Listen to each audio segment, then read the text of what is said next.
कल ही आपको चेहरा बनाया गया और उसके बाद आज हम कुछ सर्वेज देख रहे थे, नेशनल चैनल पे बड़े सारे सर्वे चले, सीएसडीएस का भी एक अरविंद जी सर्वे है, वो सब बता रहे हैं कि आम आदमी पार्टी रेस में दूसरे नंबर की तो हो सकती है कांग्रेस, और उसमें बीजेपी से तो कोसों दूर खड़ी हुई है। तो आपका चेहरा बनने का आपको लगता है कि कुछ पार्टी को फायदा होगा? देखिए, गुजरात की जनता तय करती है। पहली बार अरविंद केजरीवाल जी आम आदमी पार्टी ने एक किसान मालधारी के बच्चे को आगे किया है, ये मौका दिया है। चुना तो जनता ने, अभी तक क्या था, अब मुख्यमंत्री के बेटे हैं, अब आ जाओ वारिस से संभालो। अरे राजाशाही तो खत्म हो गई मेरे साहब। सरदार वल्लभ भाई पटेल ने जब लोकशाही के लिए 562 जो रजवाड़े एकत्र किए, तब से खत्म हो गई। लेकिन इन्हीं के देखो, अमित शाह जी का बेटा कहाँ है, क्रिकेट की पता नहीं है, सेक्रेटरी बनकर बैठा है। और भाजपा का पैरना प्रमुख बेचारा बिजली भी फ्री नहीं ले पाता है। क्या दिक्कत है यार आपको उनकी?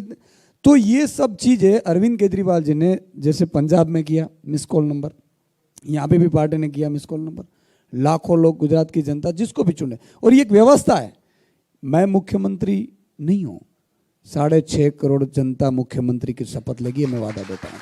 और दूसरा, आपने ये बात कही, कुछ अखबार इसमें आज ये भी थोड़ा उनका आकलन चल रहा था कि देखिए ये सब कहने की बात है कि जनता से इन्होंने फोन वोन करवाया, बड़ा सोचा समझा था कि सुदान गडकरी को बनाए। एक पॉपुलर जर्नलिस्ट रहे हैं, चेहरा रहे हैं लोगों के बीच में, तो आम आदमी पार्टी को मुश्किल नहीं होगा इनको जनता के बीच में इनको पॉपुलर करना। और दूसरा सबसे इंपॉर्टेंट चीज है, जहां बीजेपी और कांग्रेस पाटीदार पटेलों को रिझाने में लगी हुई है, उसके चक्कर में बीजेपी ने अपनी पूरी सरकार बदल दी, सत्ता बदल दी, सीएम बदल दिया, कैबिनेट बदल दी। आप ओबीसी तबके से आते हैं तो 48% वोट हैं, उसका फायदा आम आदमी पार्टी को मिल जाएगा। देखो एक चीज, मैं जब पत्रकार था, पत्रकारिता की कोई जाति होती है? पत्रकारिता जाति पत्रकारिता होती है। मैं इंसान हूँ, हाँ मैं ओबीसी से आता हूँ, किसान से आता हूँ, मैं मालधारी का बच्चा हूँ, उन लोगों को गर्व हो सकता है। लेकिन भगवान राम ने, मैं जब छोटा था तब मेरी दादी माँ रामायण महाभारत मुझसे पढ़ाती थी। मैं हर रोज 2 अध्याय मेरी दादी माँ को, जब तक मैं गाँव में रहा, सुनाता था। भगवान राम ने रामायण में कहा है, लिखा है वाल्मीकि रामायण में, वाल्मीकि जी ने लिखा है कि भगवान राम ने कहा है कि राजा वैसा होना चाहिए कि जो गरीब से गरीब को ऊपर उठा सके। दूसरा कि आपने कहा, एक यहाँ का बड़ा अखबार है, उन्होंने भी सर्वे किया है, आप देख लीजिएगा उनके सर्वे, सबके सर्वे। देखो ये जनता तय करती है। और मैं पहले भी कहता हूं कि हम बनने के लिए नहीं आए। मैं जब पत्रकारिता में था, मेरा शो देखने के लिए लाखों लोग 1 से 1 घंटे का था, 1.5 घंटे का शो किया था। हाँ। मैं अच्छी खासी सैलरी में ले पाता था। मेरा काम तो कभी सरकार में रुक नहीं पाता था। लेकिन मैं ताजुब के साथ कहता हूं कि कोई सरकार में बता दे कि सुदान गढ़वी ने खुद का काम किया है, मैं जिंदगी भर उसका गुलाम रहूंगा। मैं अपनी फाइल के लिए नहीं आया। ठीक है। तीसरी बात, मैं इसलिए आपको बता दूं कि देखो गुजरात की जनता को चाहिए क्या।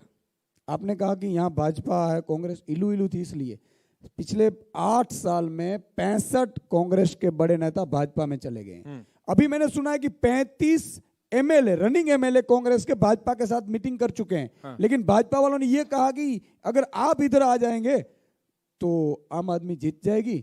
और हम दोनों, ऐसा नहीं है ना, हम दोनों नेता तो आपके यहाँ भी आए, उन्हें आपने भी लिया और पार्टी से, जैसे राजगुरु साहब को कांग्रेस से ही लिया था आपने।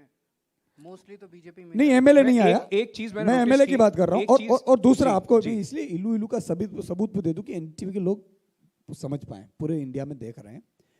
देखो 65 वो बड़े बड़े नेता गए हैं। दूसरा, राष्ट्रपति का चुनाव था, 9 एमएलए कांग्रेस के क्रॉस वोटिंग किए थे। अभी 1 एमएलए भाजपा में चला गया, 8 कहाँ है? ठीक है। इन्होंने क्या किया है, इन्होंने ये कहा है कि कांग्रेस वालों को कि आप वहां रहिए, पैसों की जरूरत है, हम 5-7 करोड़ रुपए आपको दे देंगे। मैंने सुना है राजनीति में इस तरह के आरोप। इनका सुन लीजिए, पूरे बड़ा स्कैंडलस है। हाँ। इसलिए देखो एमएलए मेरे पास भी आते थे कि सुदान भाई कैसे करेंगे, क्या करेंगे। मैंने कहा देखो आपका सर्वे में आएगा तो टिकट देते, हम सर्वे के बिना टिकट नहीं देते। तो भाजपा वालों के पास गए एमएलए और उन्होंने कहा कि आप है ना कांग्रेस से लड़ो, पैसों हम देंगे, जब जीत जाओ तो हमारे में आ जाना, और अगर हार जाओ तो आम आदमी को हराना, भाजपा वालों को जिताना। क्योंकि अब उनको लग रहा है कि 70+ भाजपा नहीं हो रही है, और उन्होंने कहा कि 22 आप जीत कर आओ पूरे गुजरात में, तो हम सरकार बना लेंगे साथ में मिलकर।